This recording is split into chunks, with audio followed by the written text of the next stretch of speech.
Welcome, everyone, to day 2 of Every Child Means Every Child. I am Sam Fogg, co-president of Seattle Council PTSA, and I am so happy that you are here. If you speak English, please do make sure to click on the globe at the bottom of your screen and choose the English room. And that way, if our interpreters are sharing information, you'll be able to hear them. We do have interpretation into Tigrinya, Somali, Spanish, and ASL today. If you speak in the meeting today, please state your name each time when you speak. This makes it easier for our interpreters. So I want to just take a few moments and welcome you and let you know that this event was put together as part of a boycott of Washington State PTA's Legislative Assembly, because we feel strongly that you should not have to decide between being in a venue that discriminates against you and doing advocacy work. We think that you should be able to be safe, to not be discriminated against, and to advocate. You shouldn't have to make those choices, and you shouldn't have to be in a space or a venue that supports discrimination against LGBTQ people. We also feel strongly that we need to provide accommodations and access for as many people as we can, and that people are well-intentioned and they try hard, but it works better if we put systems in place that support inclusion. And for that reason, part of the boycott of Legislative Assembly included a request for Washington State PTA to release their 2022 DEI audit full report, because we feel, as council's membership, that going through your audit report can improve practices so you're less likely to accidentally do harm. We don't expect perfection. We just expect people to continue to try. And so this weekend, we're all about supporting each other and being in a warm and welcoming advocacy space. I don't expect you'll hear a ton about the boycott this weekend, because we're really here to advocate together, to learn together, and to help every child's potential become a reality. And in order to do that, we need to get information, we need to make connections. And so yesterday, we were able to hear from author Elsa Hunnison-Jones, from Mary Furtakis, who shared a history of school funding in Washington State, from Senator Peterson, Representative Paulette, and Representative Farivar, from Celie Savusa, from the Education Opportunity Gap Oversight and Accountability Committee, and from ARC of King County around building a movement for inclusion. Today, we are very excited to be able to talk about our Seattle Public Schools levies. We'll have information provided by Seattle Public Schools staff, followed up with how you can advocate and support those levies provided by Schools First. I do need to stress that when we get to that portion of our programming, there are legal restrictions on what Seattle Public Schools can do as far as levies go. And one of the things that they are allowed to do is give information, but they can't tell you how to vote, and they can't tell you what to do with that information. Fortunately, PTA can, and Schools First absolutely can. So we're hoping to get you all the information you need to help support our schools get the funding that they need. After that, we'll have what we're calling Advocacy 101.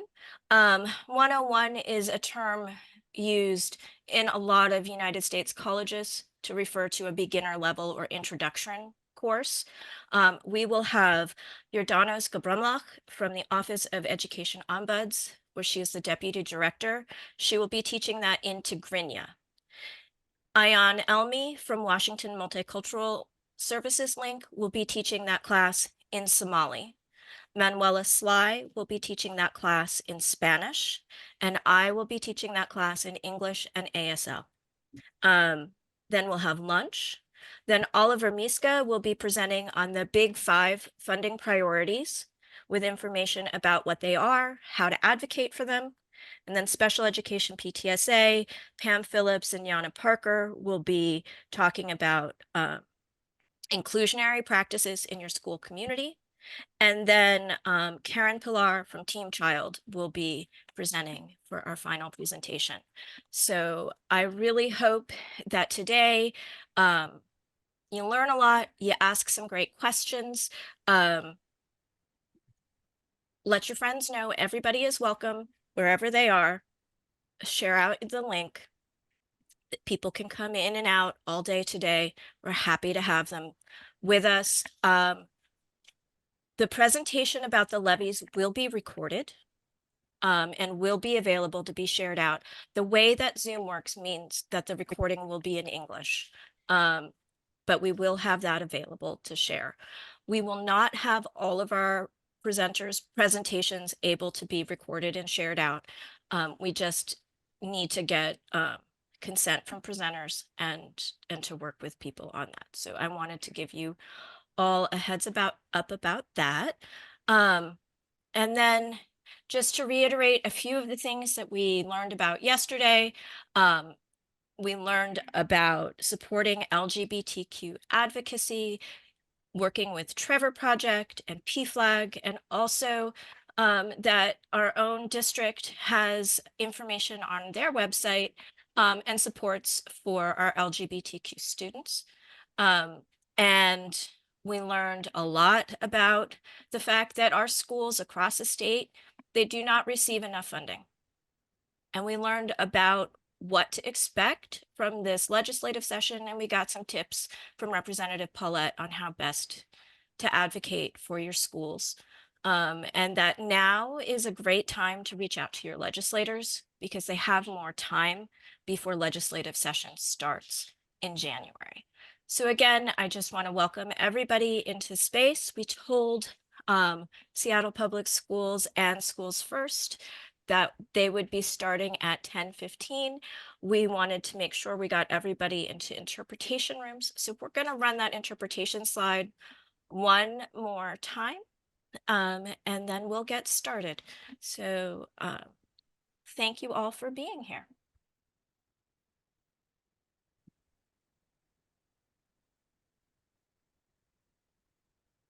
Bienvenidos a interpretación. Oh, sorry. Bienvenidos a interpretación simultáneas durante la reunión en español. Haga clic en Interpretation en la parte inferior de la pantalla y seleccione Spanish. En un teléfono, primero debe hacer clic en more en la parte inferior. soo dhawow waxaa jira turjubaano isku mar inta lagu jiro kulanka Isbaanishka guji shaashada hoosteeda oo xulo Soomaali teleefanka markaad waxaa u baahan tahay in aad gujiso dhanka hoose እንኳዕ ብድሓን መጻእኩም ኣብቲ ግዜ ኣኼባ ትርጎማ ብቋንቋ ስጳኛን ሶማሊን ትግርኛን ኣሎ ተዛረብቲ ቋንቋ እንግሊዝኛ ክመርጹ ኣለዎም ኣብ ታሕቲ ናይቲ ስክሪን ኢንተርፕሬቴሽን ማለት ትርጎማ ዝብል ጣወቕ እሞ ነቲ ክትሰምዖ እትደሊ ቋንቋ መረጽ ኣብ ቴሌፎን ፈለማ ኣብ ታሕቲ ሞር ወይ ተወሳኺ ዝብል ጣወቕ Sam, one more time. Yep, one more time, and then. Bienvenidos Okay. a interpretación simultáneas durante la reunión en español. Haga clic en Interpretation en la parte inferior de la pantalla y seleccione Spanish. En un teléfono, primero debe hacer clic en more en la parte inferior. soo dhawow waxaa jira turjubaano isku mar inta lagu jiro kulanka Isbaanishka guji shaashada hoosteeda oo xulo Soomaali. Taleefanka markaad waxaad u baahan tahay in aad gujiso dhanka hoose. እንቋዕ ብድሓን መጻእኩም ኣብቲ ግዜ ኣኼባ ትርጎማ ብቋንቋ እስጳኛን ሶማሊን ትግርኛን ኣሎ ተዛረብቲ ቋንቋ እንግሊዝኛ ክመርጹ ኣለዎም ኣብ ታሕቲ ናይቲ ስክሪን ኢንተርፕሬቴሽን ማለት ትርጎማ ዝብል ጣወቕ እሞ ነቲ ክትሰምዖ እትደሊ ቋንቋ መረጽ ኣብ ቴሌፎን ፈለማ ኣብ ታሕቲ ሞር ወይ ተወሳኺ ዝብል ጣወቕ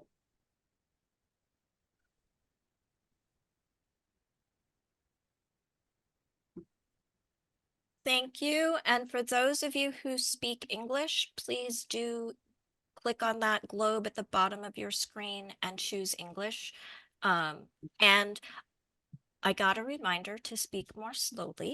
And I want to share that with everyone. It does help greatly for our interpreters to speak slowly and clearly. With that, I would like to welcome Seattle Public Schools staff members to share about the upcoming levies, what to expect to be in them, and this will be information, not advocacy. And so with that, Chief Redmond, do I hand off to you so that you can introduce the team? Yes. Thank you so much for being here. We really appreciate you coming in on a Sunday morning. Are you ready for the presentation to go on screen, Beth? Yes. Good morning, everyone. Thank you, Sam, for the invitation. And as was mentioned, my name is Beverly Redmond. I'm the Chief of Staff for Seattle Public Schools, but on every day, my name is Bev. And that is the best way to get in touch with me or get my attention. So Sam, thank you again. I brought some friends along with me to help present today. We will hear from Richard Best. He's our Executive Director of Capital Projects. Let me not speak in slang. Capital Projects and Facilities. Also, Kurt Buttleman is here with us. He is our Chief Financial Officer. Also, Carlos Del Valle is here, our Assistant Superintendent of Technology, and I know his title is longer, but just for today, our Assistant Superintendent of Technology and running our PowerPoint presentation, Tina Christensen, who is also on our capital project side of the house and helps out with us and keeps us straight. So she is our DJ of sorts today. So again, good morning to everyone. Thank you always for your support and your interest in Seattle Public Schools, and not just Seattle Public Schools, your interest in students and seeing life be better for them. That's why you're here, and we are just so humbled to be with you today. Also, want to bring you some important factual information regarding our upcoming levies. And if those levies are approved, the levy resolutions are approved by our school board on November 19th, they will go on to appear on the ballot in February 2025, specifically February 11th. Ready to go on to our next, if it's not appearing. I'm going to give a bit of quick information about the school levies. They come from our local property taxes, and all of that money, all of the things that you give us, stay right here in Seattle to help our students directly. It doesn't go anywhere else, it stays here. And the levies that we're discussing today are actually renewals. It's the grace, it's the support. You don't see the PowerPoint? No, Sorry, I didn't don't know see why. it. Hang on. All right.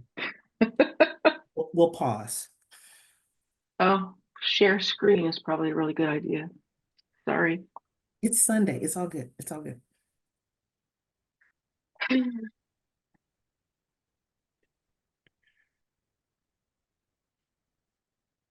Now I have to get back to the Zoom, so sorry. Okay. I'm not used to using Zoom, and I don't know where the share screen button is. This is Sam. There Look it towards is. the I bottom found of your it. screen. I Yeah. found it. I found Okay. it.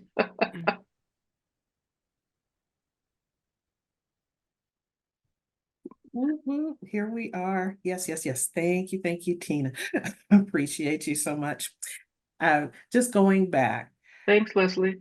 that if the levies are approved by our board, meaning the levy resolutions, the background information approved by our board on November 19th, they will go on to appear on the February 11th ballot. So February 11, 2025 ballot.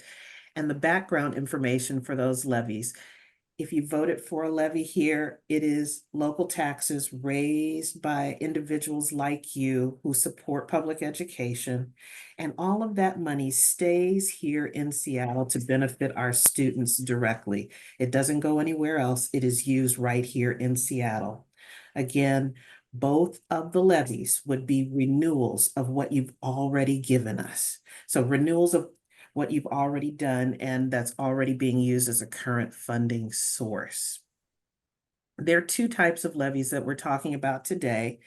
The shorthand, we call it EP&O, or the Educational Programs and Operations Levy renewal, and that provides day-to-day operational funding that's not provided by the state. Again, that's information, that's money that's not provided by the state, and it goes to fund staff positions, special education, and programs and opportunities for students such as athletics, drama, and art. On the capital levy, switching just a little bit, the capital levy, it's our main source of funding for safety and security improvements, technology, school building replacement, renovations, and repair. And underscoring again that if our board approves those on November 19th, they will go on to appear on the ballot February 11th, 2025. And it is a renewal. It's permission that you've already given us, and it's just another wink of your approval that you want us to continue that support with your blessing for Seattle Public Schools students. So now I'd like to hand off to my friend, Kurt Buttleman, Dr. Buttleman, to talk about the current budget climate. And I'll be back toward the end as we transition through the presentation. Thank you. Good morning. Thank you, Bev. And this is Kurt Buttleman again, and I want to provide a little more specifics on the Seattle Public Schools budget situation. Many of me have heard of this in the recent news, but to provide a little more context, and it sounds like yesterday there were some speakers providing some additional context on that. So hopefully we'll be advancing into some Beyond 101 information here this morning.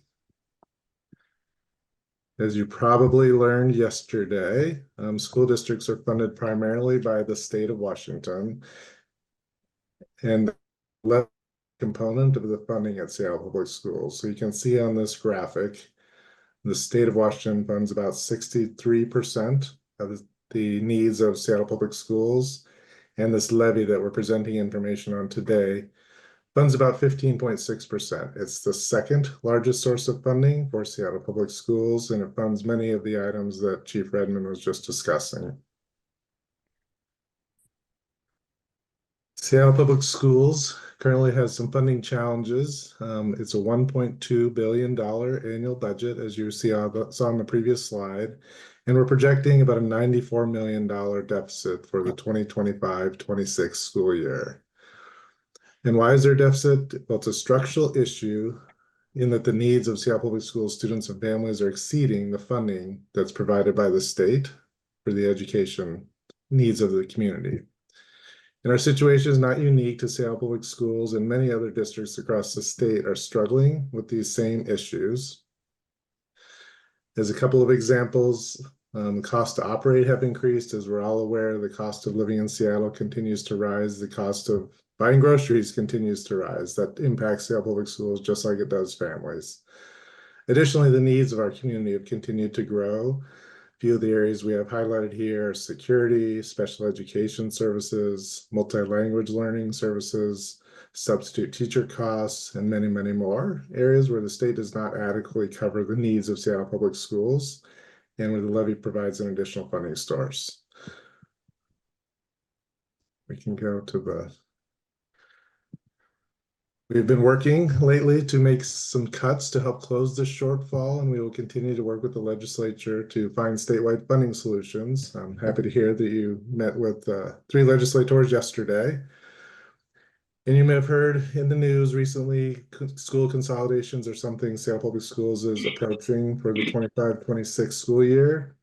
In addition to that, Seattle Public Schools continues to reduce its operating reserves to cover its current costs. We've made salary cuts for non-represented staff. We've reduced central office staff and other expenses.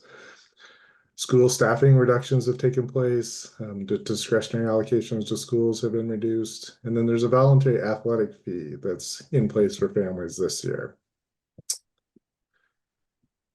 Let's transition now to the main objective for this morning, which is to provide information related to the renewal of the EP&O levy and the BEC 6 capital levy.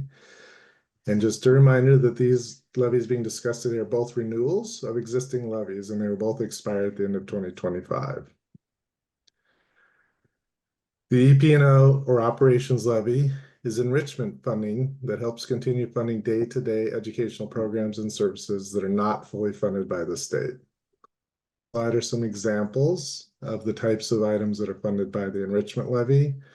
Around student safety and support, it's funding salaries, which include salaries of school security personnel, special education staff, and multilingual support staff.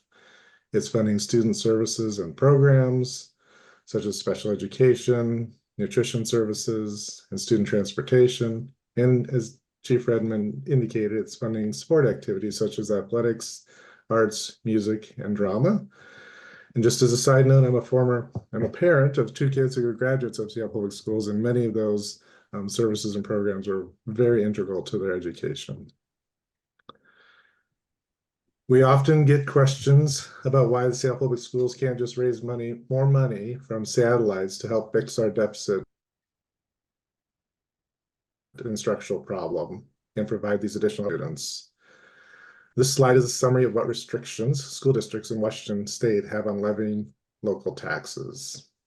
You'll see there's a state law that limits the amount school districts may collect, and that amount has been lowered in recent history with the McCleary decision, which restricted more significantly what school districts can raise locally.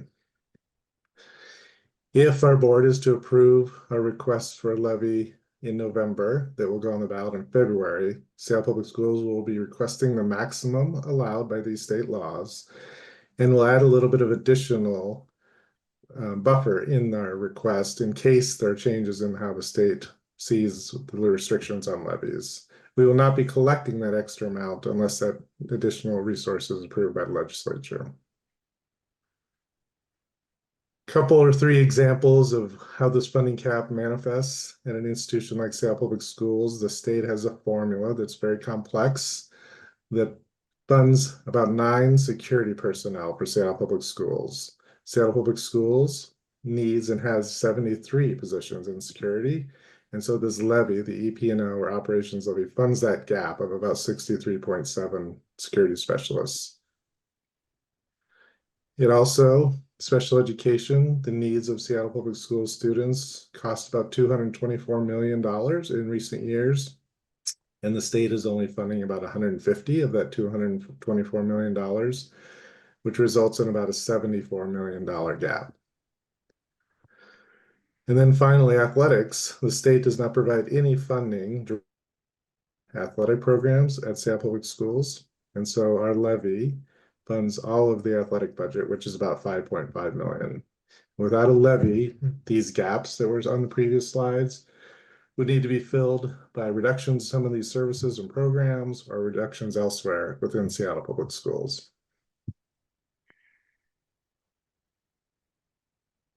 What does it cost for taxpayers? So you'll see a big number there. The district would collect about $674 million over the course of 3 years. And for an individual taxpayer who's paying property taxes, you would continue to pay at a rate between 70 and 65 cents per $1,000 of your assessed property value. I think that's a very quick recap. I'll pass it over to Mr. Richard Best to talk about the capital portion of the levy. Thank you, Kurt. As Kurt mentioned, my name is Richard Best. I'm the Executive Director of Capital Projects, Planning, and Facilities Operations. And I've worked at Seattle Public Schools now for in excess of a decade, overseeing capital projects. And this levy, as Bev and Kurt noted, the BEC 6 capital levy is also a renewal. It's renewing our BECS program, which really focuses on the repair, the renovation, the replacement of school projects, and then also major systems improvements as well. Some of those major system improvements include safety and security, HVAC, and energy conservation. And I want to highlight just a couple of those from an energy conservation standpoint that Seattle Public Schools is working with within the context of state requirements for lowering our energy use. The state of Washington has passed a new law called the Clean Buildings Act that requires schools and really all public facilities of a certain size to meet an energy use index requirement. And so much of what you will see in our energy conservation is our ability to try to get our schools to meet those requirements. In addition, the city of Seattle has passed a law that is we characterize it as the building emissions and to reduce building emissions. And so also in our energy conservation project proposal, you'll see projects proposed to allow Seattle Public Schools to comply with the city of Seattle's requirements. And then lastly, I want to note technology funding is a significant portion of the Department of Technology Services budget. It's in excess of 90% of that budget comes from our BECS and BTA levies, and Carlos de Valle will talk a little bit more about that later in the presentation. So major building recommendations for the BEC 6 capital levy are Lowell Elementary School. Lowell has been an elementary school within Seattle Public Schools school system since 1890. There was an addition done by Edgar Blair in 1919 that continues to exist at Lowell. It was implemented at the southeast corner of that building.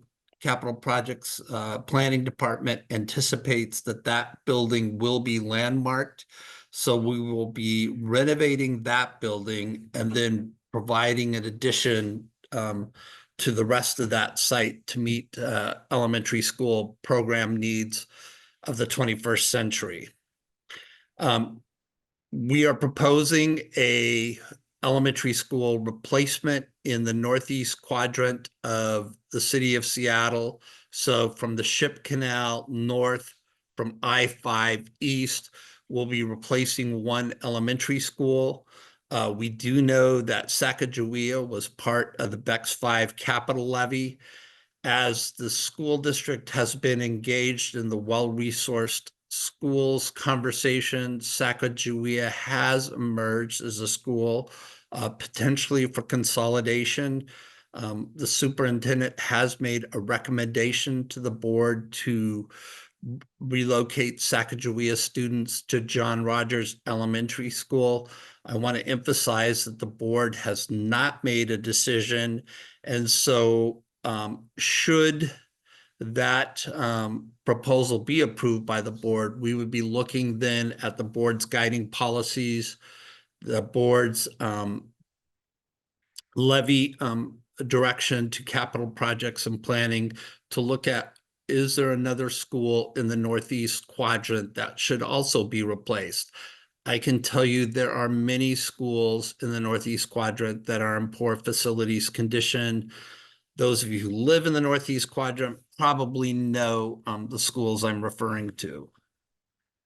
Akikurosi Middle School was included in BEX 5 capital levy as for design only. There was $10 million included in BEX 5 for Akikurosi to begin the design process. We started that back in the fall of 2023. We're continuing to work on the design of that project. We will be implementing a small demolition. Today it's approximately 160,000 square feet. We'll be demolishing approximately 25,000 square feet and then replacing that portion that's demolished with new general education classrooms. So construction, for the most part, we're looking for funding from the BEX 6 capital levy. And then the project at Chief Sealth International High School is to address career and technical education classrooms that are simply overwhelmed with the amount of student interest. The classrooms are not sized appropriately for the career and technical education program. So we're looking at creating an addition to address career and technical education needs, and then also to eliminate 8 portables on site that are utilized for general education purposes. As safety and security issues become more of a concern within Seattle Public Schools, Seattle Public Schools is focused on trying to eliminate the use of portable classrooms. And then lastly, John Marshall School is an interim site. We are looking at making significant seismic improvements to meet changing city codes to unreinforced masonry buildings. Lots of times you'll hear that referred to as URM buildings. Again, John Marshall, we anticipate will be a landmarked building. So we'll have to work carefully with the City of Seattle's Landmarks Preservation Board on those seismic improvements so we don't change the character of that building. And then we also want to update the heating ventilation system within John Marshall as well. Next slide. Thank you. As part of safety and security, you can see there are many items listed here that address safety and security, from creating secure entry lobbies. What is a secure entry lobby? As you come into the main entrance of a school, it's a lobby that will force you to go into the office in lieu of allow you to go into the school building. There's a double set of doors with a door off to the side that will actually, the doors into the school will be locked. The door off to the side will be open to allow you to go into the office, check in at the office, and then you can go into the school. Obviously, site security is an important element as well. And that looks both at, we'll be looking at both perimeter site security fencing and then also building fencing as well around courtyards, potential courtyards. And so that's the element that's being proposed with that measure. Then district-wide, we are looking at replacing our intercom systems. This project will touch all schools within Seattle Public Schools and will allow emergency notifications to occur across the district from the John Stanford Center.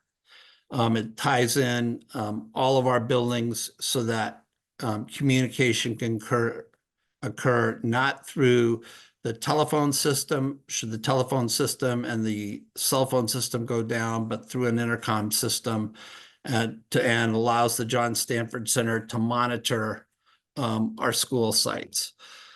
We have several security systems improvements planned, security cameras, door and window intrusion alarms, and then card key access to our buildings under the security systems. Fire alarm system improvements are fairly straightforward. It's an electronic fire alarm system. The seismic improvements, again, City of Seattle is upgrading their URM code, and so we are looking at URM buildings to make seismic improvements. Defibrillator replacements, that is a measure. We have AED defibrillators, again, throughout all of Seattle Public Schools. So that's a measure you have to upgrade those defibrillators after a period of time. This is just simply replacing the existing defibrillators that we have on a district-wide basis. And then the last two measures are really relate to accessibility and to compliance with the Americans with Disabilities Act, both in route of travel and then also continuing elevator repairs throughout the district. Many of our multi-story schools have 1 to 2 elevators, and they need to be repaired, and elevator repairs have a significant cost. And so we're proposing that in this levy. In addition, we'll be making similar improvements to what homeowners make at their homes, and that we'll be recommending that we paint or apply a water repellent coating to our masonry buildings, much like you have to replace the roof on your home every 20 to 30 years. Seattle Public Schools has 106 schools that require roof replacements, and so we monitor that in our planning department as to when that needs to occur. We have several projects proposed for roof replacements. The COVID pandemic really highlighted the need for the importance of heating, ventilation, and air conditioning systems. And so we are looking at making improvements to those systems within our building. I will also note that we are working and looking at legislation from the federal government regarding the Inflation Reduction Act, because we can take the dollars that we get locally and bring in additional dollars from the federal government through the Inflation Reduction Act to address our HVAC systems in our building if we implement compliant system improvements. We're also looking at making single occupant restrooms. One of the major improvements done when the BEX 5 capital levy was going away from the large gendered restrooms to single occupant student restrooms. Restrooms are, not always, restrooms are where bullying occurs. And so we're trying to minimize that for our students. With this money and this levy, we'll be making those improvements at secondary schools. As I mentioned earlier, we need to make energy conservation improvements. We're going to start with lighting improvements across the district.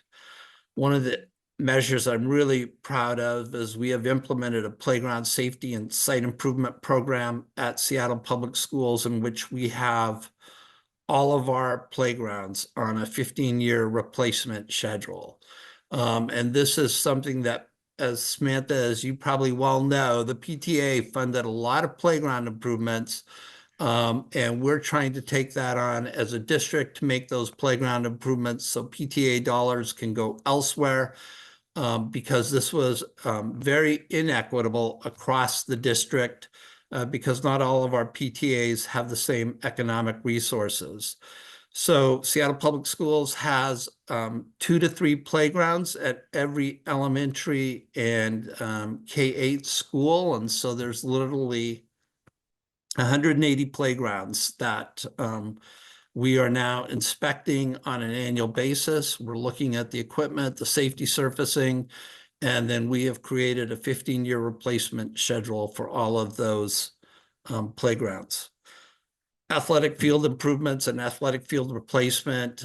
This is just to continue the program that we've already had in place and has been approved in numerous levies, capital projects levies, both in the BECS and the BTA levies.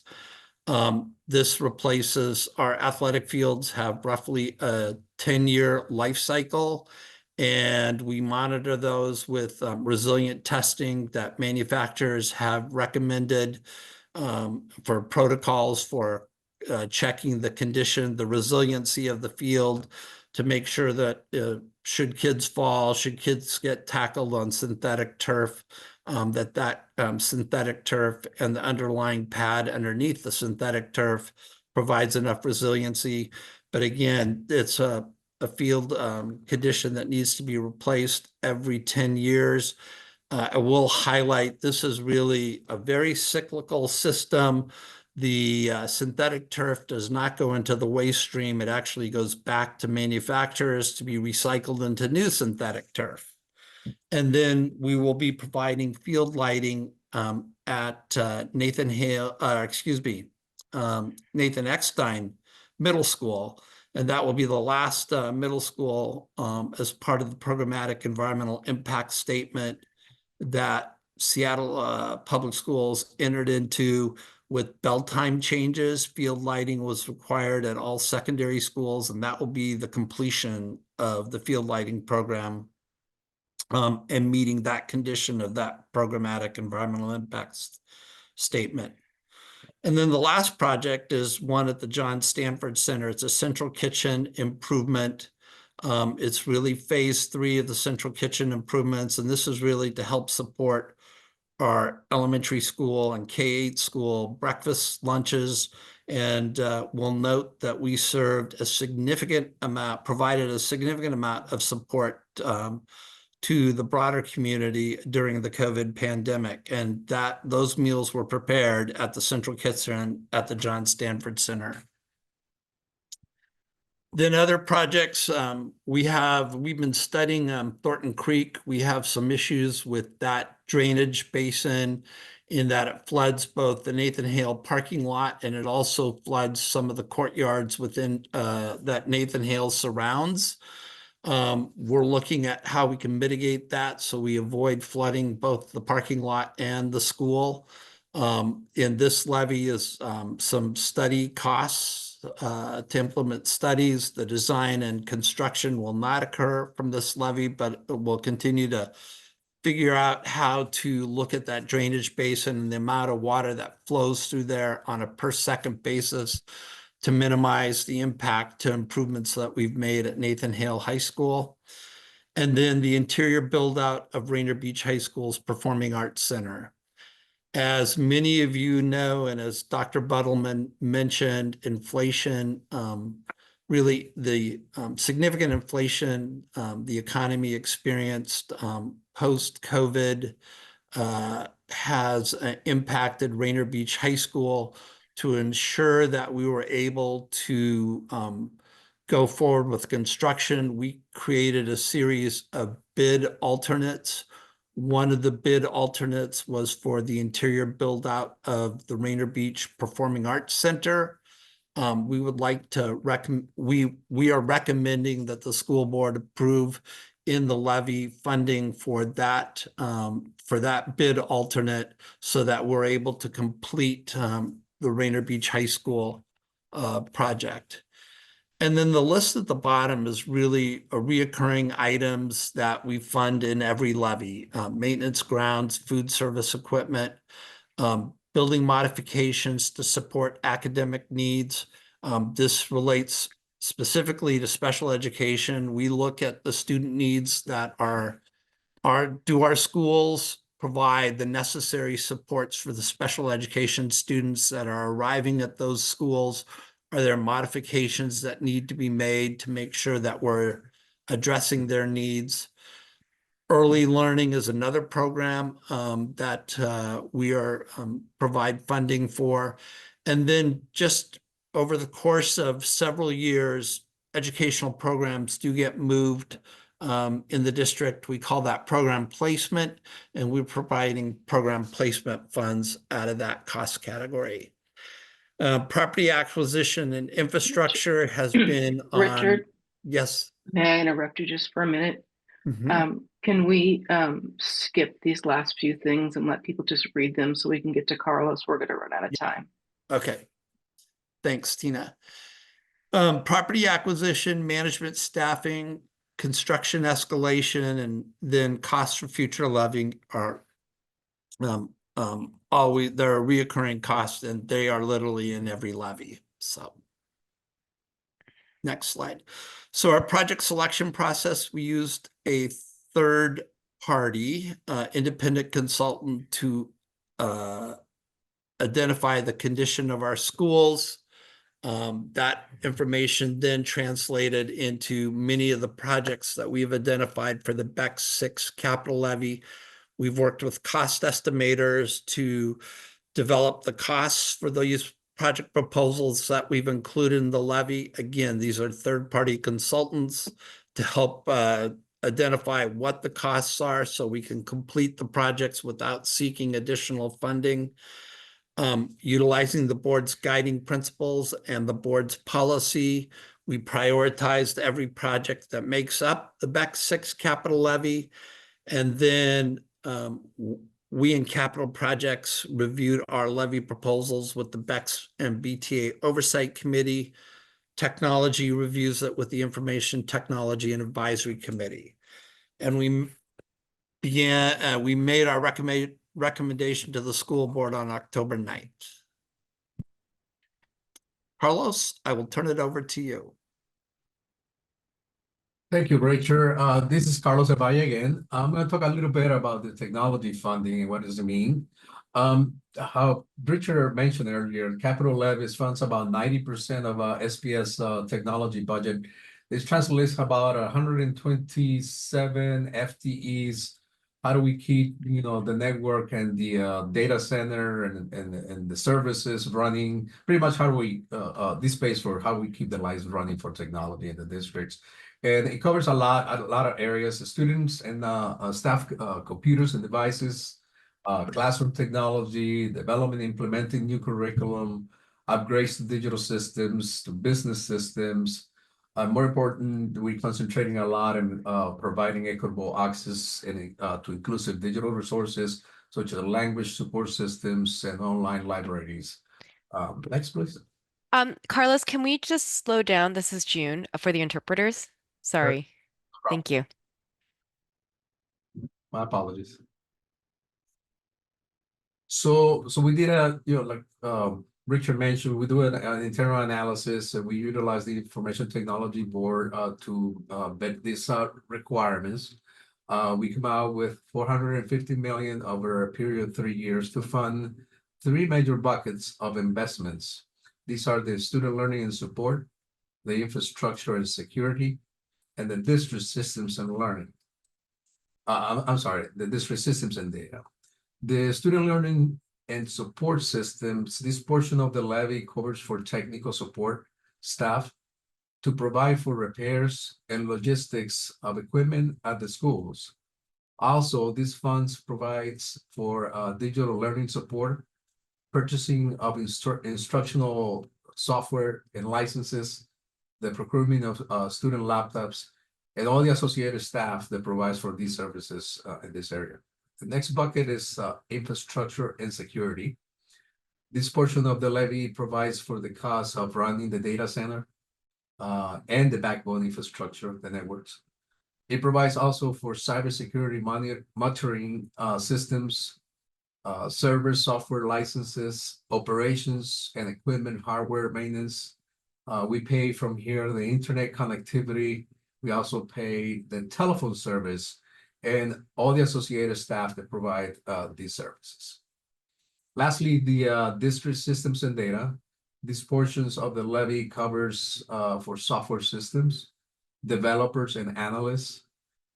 It also pays for the feed and care of our business and financial systems, such as the enterprise resource planning, our SAP system, our HR systems, human resources, our learning management system, such as Schoology or Seesaw, and our student information systems, which includes, among others, the Atlas database, the PowerSchool, Microsoft Teams for Education, etc. It includes hardware and software application licenses. We use a lot of consultant work because this area has a lot of specialized skill sets they need to fulfill. So we use consultants and vendors contracts, and also all the associated staff that covers for all of these areas. Slide, please. So altogether for the capital levy replacement is $1.8 billion over a period of 6 years. This translates to rates ranging from 79 to 93 cents per thousand of assessed property value over 6 years. With that, I'm going to pass it to Dr. Butterman for the rate comparison.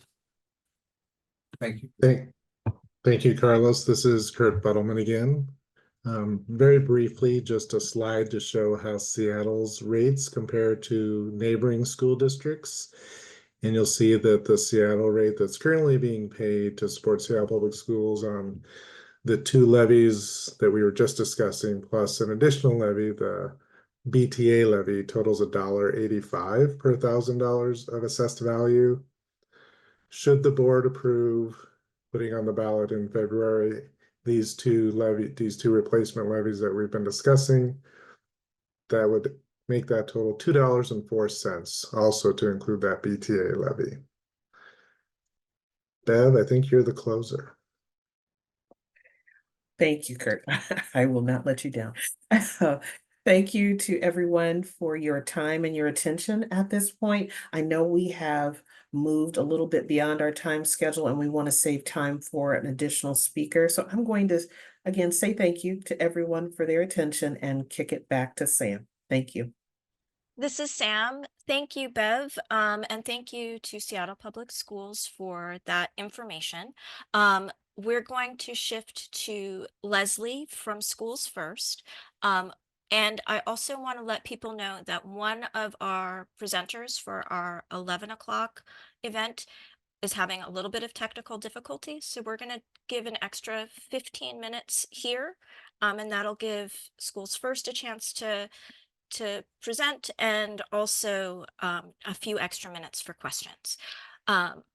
Schools First is the advocacy entity, I suppose we are, that advocates for the passage of school levies.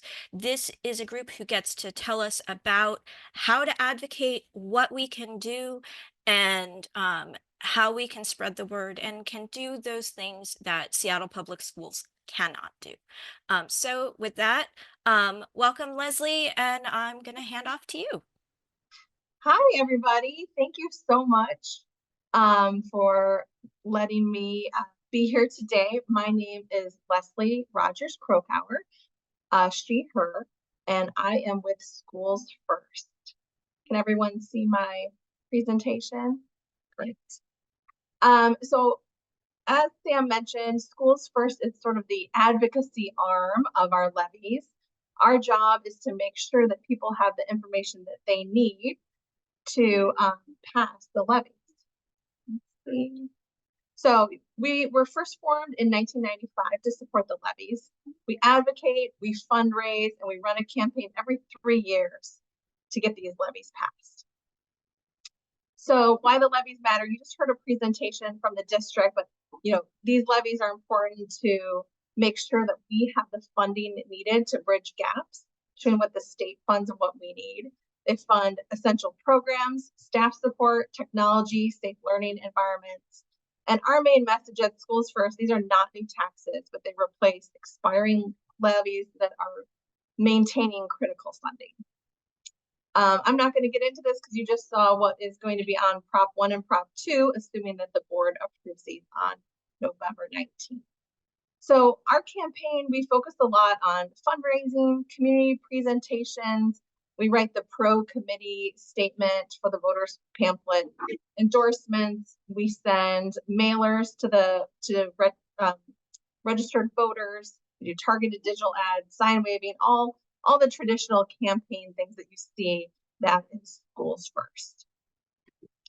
And PTAs, I'm a PTA member at Adams Elementary. So PTAs really form a lot of our base support. You can share information with members from both the district and Schools First. You can schedule a levy meeting to inform your PTA. You can advocate. You can encourage people to vote yes. You can encourage people to learn more. You can ask your school PTA to pass a resolution to support the levies. And PTAs often will donate. I know it's a really difficult time for fundraising within PTAs now, and that your schools really rely on PTA funding, but a lot of times PTAs will give a donation from the PTA to support Schools First. And then obviously the biggest thing we can have you do is just help get out the word to vote yes on Props 1 and 2 when it comes to that time in February 11th. There are some specific rules for what PTAs can and can't do as set forth by the Public Disclosure Commission. The big thing is you can use resources as long as they're not connected to taxpayer funds. So you can't print, a vote yes flyer at your school office. You can't use any sort of school-sponsored event to promote. If your school is, if you're using any sort of school resource or funding, you basically just can't do it. But if you have a PTA funded newsletter, if you have anything PTA funded, not at a school facility, you can definitely support the levy through that. Any sort of newsletter that you have, any sort of social media, if it's not funded in any way through the school, is fair game. So what's next? We've got the community meet. There's community meetings 2 left before the November 19th board vote. We know that there's going to be some probably regional district meetings in January. Please, when you see these levy meetings, if you can have your legislative chair or someone on your PTA attend and report back to your board. You can invite the district and Schools First to attend your PTA meeting. Feel free to reach out to me. I'm happy to come do a presentation at your PTA meeting or talk about how you can advocate. And then finally, you can personally donate or sign up to volunteer at the Schools First website. So we've got the website there and a QR code. And with that, I will turn it back to Sam. This is Sam. Thank you so much, Leslie. We do have a few questions in the chat. We won't be able to get to everything, but we will definitely collect questions and pass them along. But I wanted to read out a couple of the questions and see if we can get some answers. One of the questions is specific to Sacagawea, but I'd like to expand it to all the schools that are being closed, which is what will happen with those buildings? And this specifically at Sacagawea was, will Sacagawea be demolished? The rest of the question about the situation at Sacagawea says, new facilities need to take into account inclusive special education as well as after-school care. Significant concerns being raised by the Sacagawea community with the design ready to be built that are not factored in at the school we are posed to be consolidated into. If the board approves Sacagawea as one of the schools to be closed, what will happen with the inclusive building design and planning that was ready to start building in fall? And I know we've had other questions around, will there be changes to the buildings? Will there be other uses for these buildings? And what might that investment look like? And then after we do that, then we'll go to Kate Campbell. And then there's another question in the chat. So this is Richard Best, Capital Projects Director for Seattle Public Schools. Sam, I would note that first I'm going to take the bigger picture question of what will happen with the 4 schools, and then I'll speak more specifically about Sacagawea. Bigger picture, that's a conversation that will occur with the planning department, looking at the 4 schools that are being proposed for closure. We will definitely be seeking some input from the school board as we go move forward with that. At this time, we haven't designated potential uses for those schools. But I will note Stevens Elementary School is landmarked, and so it cannot be demolished. The other schools I do know are in poor condition, but again, we need to look at what are other potential uses as well. And that's a conversation that we have not started on in capital projects and planning. Specifically related to Sacagawea, we, as all of you learned on Thursday, that Sacagawea would be closed, and we're looking at moving that entire school, keeping the community together and moving it to John Rogers Elementary School. John Rogers Elementary School is a BEX 5 project. It does comply with the Americans with Disabilities Act. It does have specific special education classrooms that we have worked with our special education department to design for that. We will now be going back and just making sure that we, with this relocation of Sacagawea to John Rogers, that we are addressing all students' needs in the special education programs at Sacagawea at John Rogers Elementary School. So I want to allow time for more questions, but that's a great question. Thank you, Richard. I'm going to go to Kate, and then I have a question in the chat that I'll read out after that. Kate? Thank you. So this is another question for Mr. Best. Can you clarify something that I think you said? I heard that SPS is using Levy to pay for special education, but my understanding is that the legislature requires that levies are used for enrichment and extras, and special education is part of basic education. So is that correct? What I am talking about with the BEX 6 capital levy are facilities modification. Well, any of the BEX levies or any of the BTA levies are facilities modifications needed to meet special education student needs. I'm not talking about educational program. It is specifically related to facilities and potential modifications that are needed to make sure that we're positioning those students for success in our schools. I think Kurt needs to answer that because it's out of the EP&O at Levy. Yeah, this is Kurt Bodelman. Thank you, Kate, for the question, and Tina for directing it in other ways as well. Richard's accurate, and also it's true that the state does not fully fund the special educational needs of Seattle Public Schools students to the tune of approximately $74 million. So the expenses that Seattle Public Schools incurs to adequately serve those kids or appropriately serve those kids is the larger number, $225 million, and the state only funds that smaller portion. So there's a gap in funding from the state for special education. And it's a function of the amount of resources they give per child and the number of kids. There's a cap on percentage the state funds, and Seattle Public Schools has traditionally exceeded that cap. It's a significant challenge, yes. Thank you. This is Sam. A question from the chat is Seattle Public Schools planning to use levies for accessible alarm systems to keep all students and all staff safe, including deaf and hard of hearing students and staff across the district?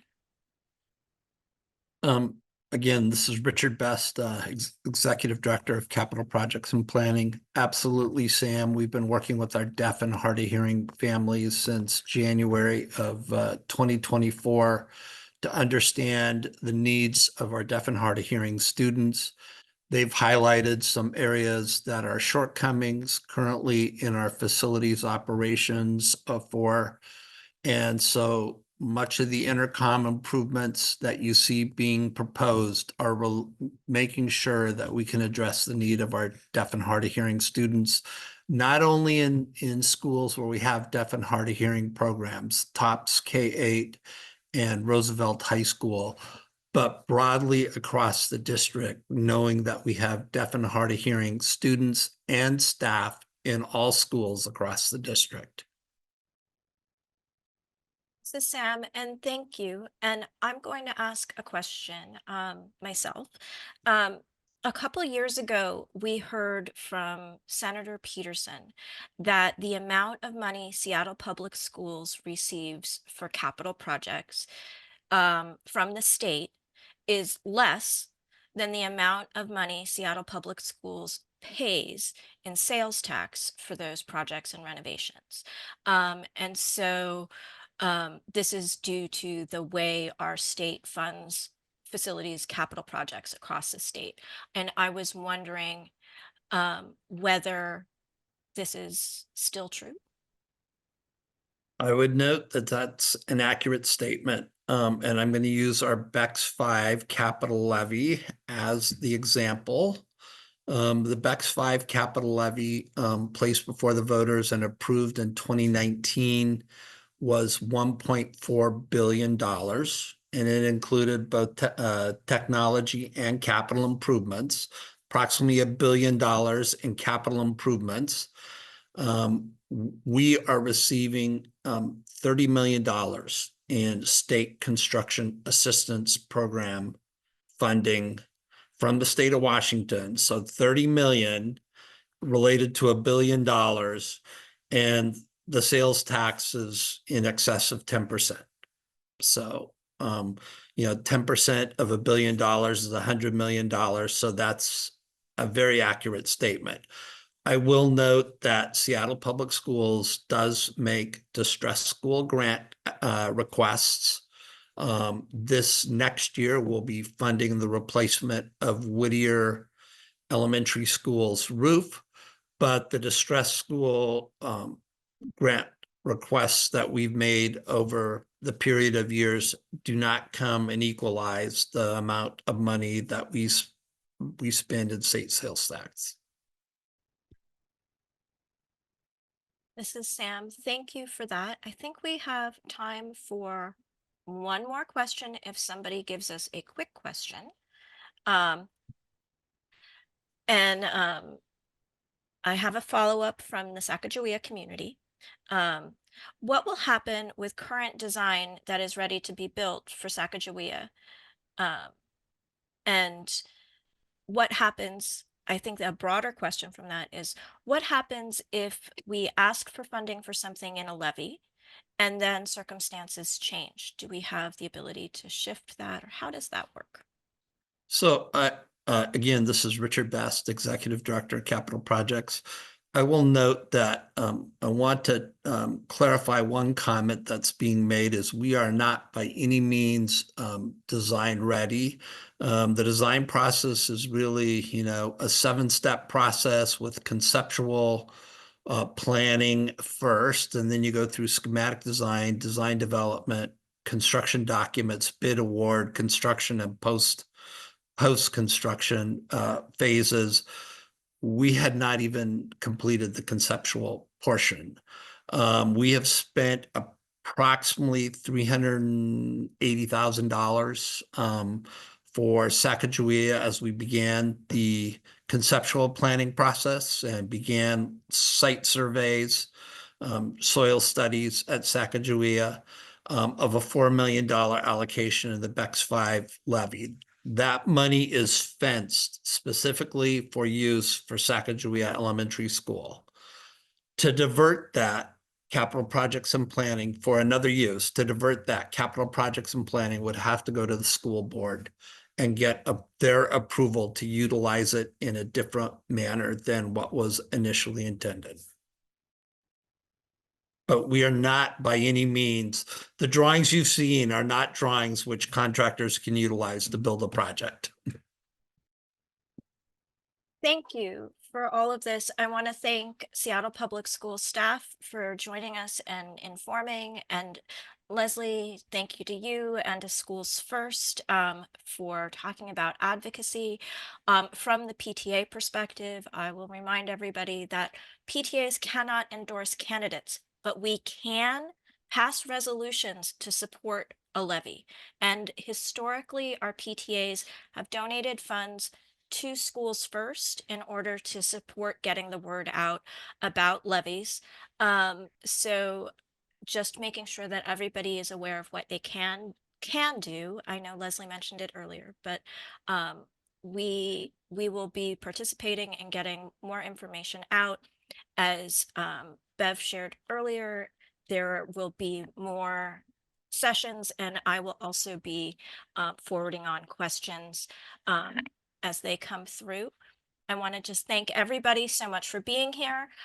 We are a little behind schedule, but that is okay. We have all of our presenters for our Advocacy 101 class. I'm going to give everybody